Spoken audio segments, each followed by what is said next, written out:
In this segment, we're going to look at virtual reality technologies.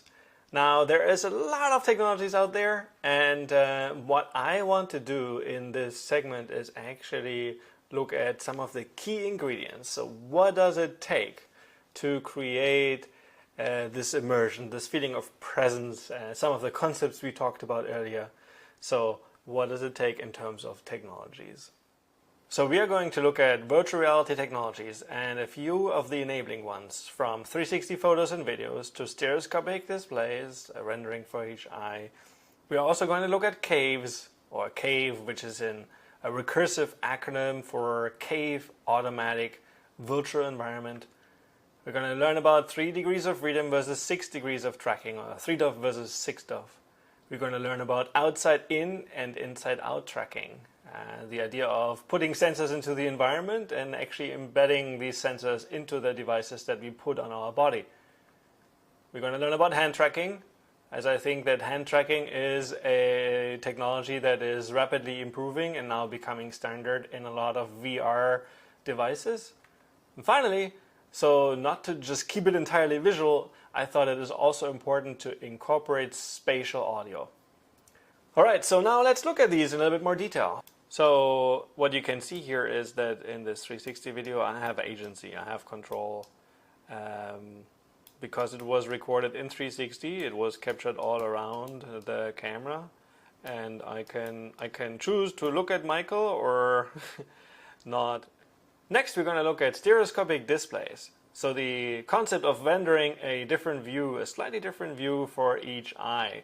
There's a little shift between the pupils, and that little shift then creates a depth view for our eyes. So it's actually quite cool. So here we have the Cardboard VR display source code. This has really a few demos that I think are cool. So here we see an example of a rotating cube, and that is just 3D, okay? So we're just looking at it in 3D, but now I'm going to start the stereoscopic view here, the stereoscopic display. And now what it does is it creates a rendering for each eye, left eye, right eye. There's a tiny little shift between these eyes, and this has to do with the interpupillar distance, the IPD, and that is something that can be adjusted on some headsets as well. And so basically, we're not seeing 2 cursors and 2 cubes. Actually, when you put this on your face, you actually then perceive depth. You see 1 cursor. If it's done well, it gives you really this illusion of depth. And that is the whole key behind stereoscopic displays. And this is really the main thing behind Cardboard. So remember, Cardboard, phone goes inside, and then we actually have a rendering for each eye with these barrel distortions. Left eye, right eye. Okay. And yeah, and then we perceive it like this, like you see in the video.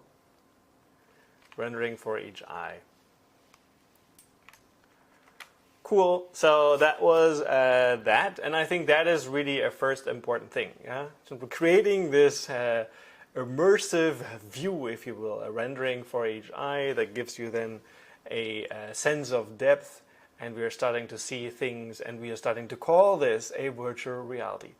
360 photos and videos by and in themselves are not virtual reality. They're often associated with virtual reality, but they only become a virtual reality when we see them through a stereoscopic viewer like the Cardboard with a rendering for each eye. Because then our head movement can be tracked, just the rotation, not normally the position, so we cannot actually walk inside 360 photos and videos, but we are starting to get control. We're gaining some agency over some of the content, at least in terms of rotation.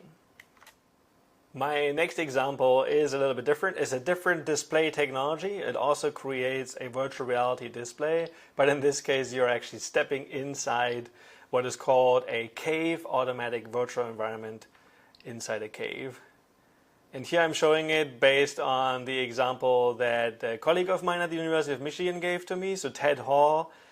He is in our MyDAN, and he shows one of the applications he was working on for some of the researchers that allows him to explore a mammoth and look at it in 3D. What was really impressive here is how the view is rendered just for him. He wears these funny antennas, and there's some tracking system, an OptiTrack system in the room that actually tracks these antennas and allows him to actually walk around. And if you look at the video one more time, you will see how the view seems to be like somehow distorted and overlaid. And that is the effect that is being created to give him a depth sense. So these will shift further away the further the virtual content is away from him, and they will be becoming more overlapping the closer the content is to him. And when you go to the movies and watch a 3D movie, you can also, you put on your glasses that they give you, but then sometimes you probably take them off because you're tired or not, and or you just feel like, hey, let's look at this from a VR perspective. So these 3D glasses are actually counteracting the shift, and they're putting it together in front of you. So it's usually some kind of shutter display that quickly, so it can be active or passive, but some kind of shutter display that then shows you just the image for the left eye and then the image for the right eye.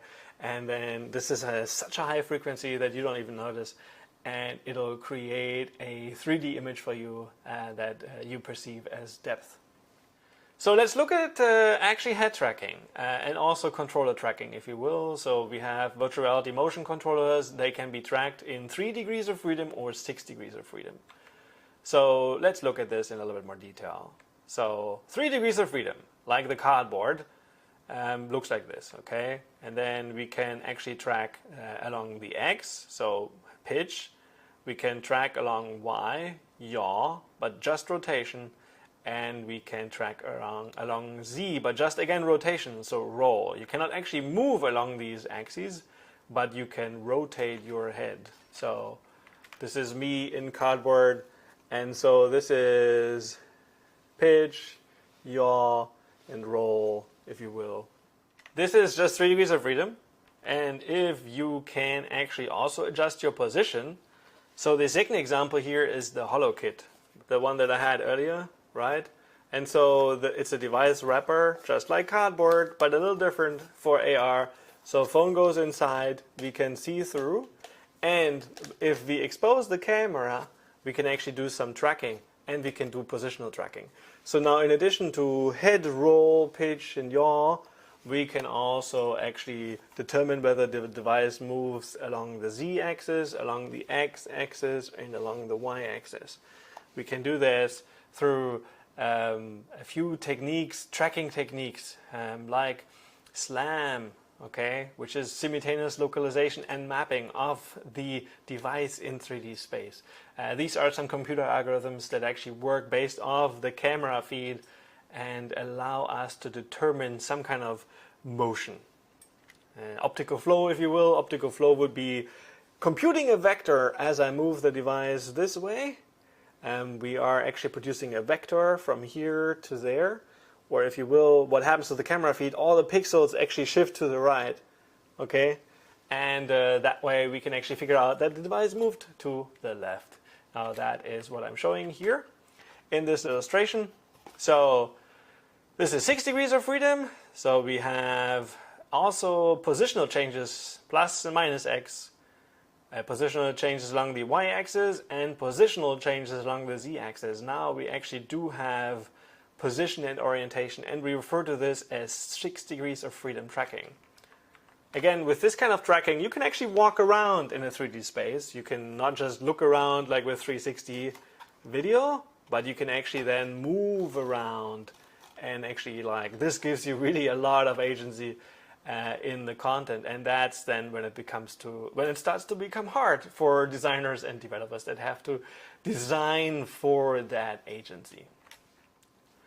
So here I have an example of the Oculus Go. The Oculus Go is technically a 3 degrees of freedom headset. It comes with a 3 degrees of freedom controller. The controller will always be on the right down there. We can figure out its rotation, but we cannot figure out where it actually moves in 3D space. So it is really a little limited, but you can already do quite a bit just by being able to look around and rotate the controller. If we use this laser interaction here, this laser controller, laser pointer interaction, you can reach objects at a distance, and you actually do have quite a bit of control already over the virtual reality content. Alright, so here we actually do have the Go. That's the controller I just showed, and that's the Go, the device that goes on your head, okay? And it is 3 degrees of freedom, okay? So no travel, just rotation, and the same for the controller. So just a little bit of a pointing device, but whether I have it here or there doesn't make a difference. Really, the difference is rotation. And so this makes really for quite some differences in terms of how you design and develop, and then also how you can use virtual reality applications. We're going to learn more about this in other segments of the MOOC. So when it comes to 6 degrees of freedom, a very good way to demonstrate this is through the Oculus Quest. So you usually draw a boundary, and then you can walk inside those bounds, and that's then supposed to be kind of like a safe zone. And with 6 degrees of freedom, both for the controller and for the head, I can now actually walk around and move the controller in 3D space, and I'll be tracked all the time. And that is really quite cool. So this was 3 degrees of freedom with the 6 degrees of freedom tracking for both the head and the controller. And now we're going to talk about outside in and inside out tracking. So in a nutshell, the difference between outside in tracking is that you have some sensors in the environment that are pointed towards you, and they track you as you move around in a certain area that is covered by these sensors. Inside-out tracking means you actually have those sensors inbuilt into the device. The cameras are actually inside the device. And I'm going to show you 2 examples here. So my first example here for outside-in tracking is actually the original Oculus. The original Oculus required sensors to be placed on a table, usually in front of you. So these sensors here were actually pointing towards you. And then they are creating a sensor field, and they can see you in this range. And you had to make sure that these sensors are overlapping, so there's some triangulation happening. And what they're actually looking for is light patterns emitted from the controller and also from the headset. So my second example is the Oculus Rift S, which is basically the new version of the Rift. It actually has the cameras inbuilt into the device. Now, this makes it possible to actually do both the head tracking and also tracking the controllers in 6 degrees of freedom without any external sensors. So the cameras are on the device, and basically this is the field of view that these cameras have. I mean, it's an approximation, it's not absolutely correct here. And you can see that the controllers are actually captured this way. In fact, the Oculus Rift S and the Quest even, they also have additional cameras on the side. So even when you have the controllers next to the device or even below the device can still see the controllers. This is actually quite an advancement over outside-in tracking. So when you had these stands on the table, they could only see so and so far, and usually the table would occlude things. So as you were doing things below the table, you couldn't be tracked anymore. Now with inside-out tracking, you actually have these sensors on the device, and so anything that is visible, so in a certain area around them, can be tracked. So when you put your hands behind your back, obviously this will not work, but that's fine. So here I have an example of the HTC Vive with outside-in, a form of outside-in tracking. It's technically not absolutely correct, but this is what it usually looks like. You have a sensor in the environment, and then the controller here is coming towards the sensor, and it's being tracked in 6 degrees of freedom. So here's an example of me demonstrating the Rift S, and I often do this. So I'm pointing out the different cameras on the device, and I am explaining how the Rift S can actually has cameras on top, downwards, to the left and right and front, and has a really good field of view for these cameras to actually track. And I'm making some comparisons to the Oculus Rift original sensor stands that you see in the back. So let's talk about hand tracking. Hand tracking now has actually become a standard on the latest generation of VR devices. I'm going to introduce you to hand tracking in 2 steps. First, I'll show you what this used to be like with a device called the Leap Motion, which I have here. So the Leap Motion is a USB tethered device that would be mounted on top of the headset, and it creates a field of view, a window in which you can actually do hand tracking. So I'm going to show you this first, and then I'm going to show you how hand tracking actually works on the Oculus Quest, which we have there, and now it's essentially inbuilt. So built into these devices. So this is the Leap Motion. It's really not very big and creates this window here. Then I can actually see my hands nicely articulated. So in this example, I'm just like moving my hands up and down, and I can actually draw, if you will, with left and right hand or all the fingers. So this is kind of cool, like first person kind of view. And this is like from the up, so looking down. I'm facing device from the side. This is kind of like makes sense. So in this example, I'm going to show Oculus hand tracking. So here under settings in the device, we do have hands and controllers, and you can see hand tracking and auto-enabling hand tracking is actually toggled to on, so switched on. Now that means that I can just put down my controllers, look at my hands, and there they are. And I'm going to do pass-through so you see what I'm looking at. So here are my hands, and I'm going to go back into VR, and it's nicely mapped. It's relatively accurate. It feels pretty good. I am touching the correct fingers, and this would actually be a gesture, so it lights up, becomes active. And what we're going to do is, well, we can like scroll, and we can scroll sideways as well. So I'm going to close this and can scroll sideways, and it feels relatively good. You can see the rendering of my hand. It still seems relatively accurate. And yeah, so scroll up and down with this pinch to drag gesture. And one thing that is a little bit, if an app doesn't support hand tracking, like here, this is the browser. So I can actually browse with hand tracking.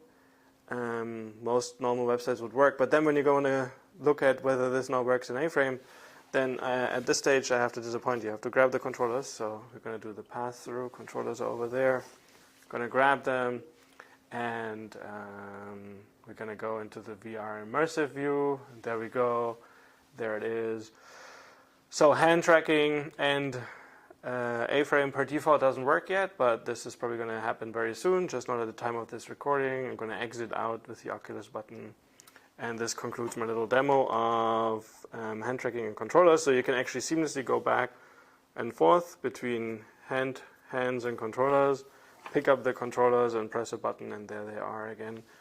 And give it a little bit of rest, and then look at your hands. Give it a bit of time for the recognition to work.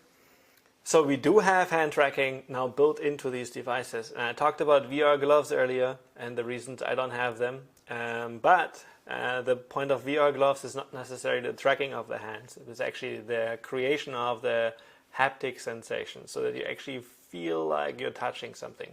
That can only be accomplished through some tricks by actually mapping the physical to the virtual environment. So that, for example, you are perceiving in VR a surface here, and this happens to be also your desk that you are touching. And if you can create these kinds of nice overlays between the physical and the virtual, you actually do get a sensation of physical feedback, even without wearing additional things like gloves and whatnot. So most of my examples were actually visual. So what does it take to create a virtual reality? And virtual reality is predominantly visual. So in that sense, it's not wrong. However, a very, very, very important part of creating immersion is actually the audio around the user. So my last example will focus on spatial audio. And here I could have chosen many examples. One that I like is actually Tilt Brush. And I want to show it to you in two ways. First without sound and then with sound.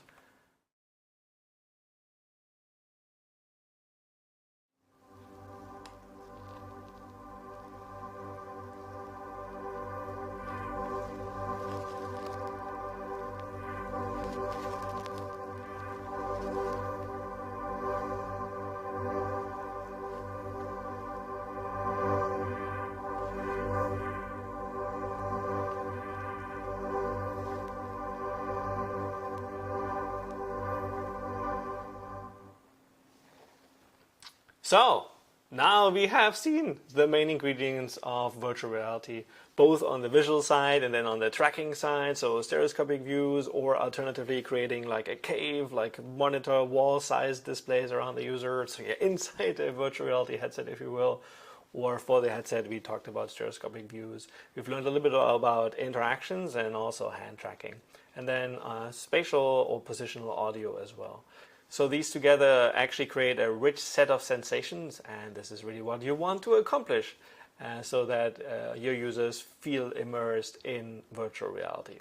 To close things, I'm going to revisit Beat Saber, and we're going to look at it from the perspective of all these kinds of technologies that we've just learned about.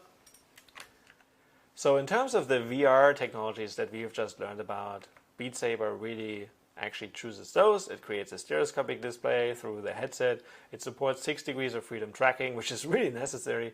You need to be able to move in space, and also it does work actually with both outside in and inside out tracking, but the example that I show you here is using the Oculus Rift S with inside out tracking. And down, down. Yeah, so I have to follow these directions when slicing. Oops, and we should have used the other saber, but that way you see what happens when things go wrong. Avoid those. And then boom, just blue. And now red.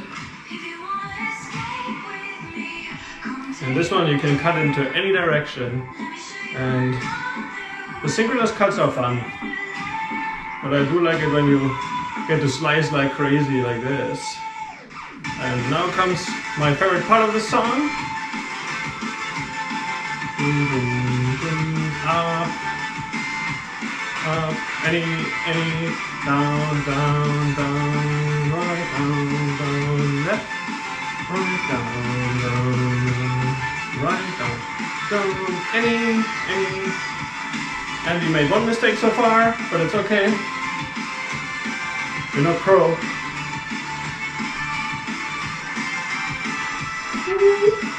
And I have to be careful that I don't hit the cable in case I don't want it to disconnect again. And down. And this one, I always find it funny when they turn around and then you have to do last minute changes. And this one is cool. Slice, slice, slice, down.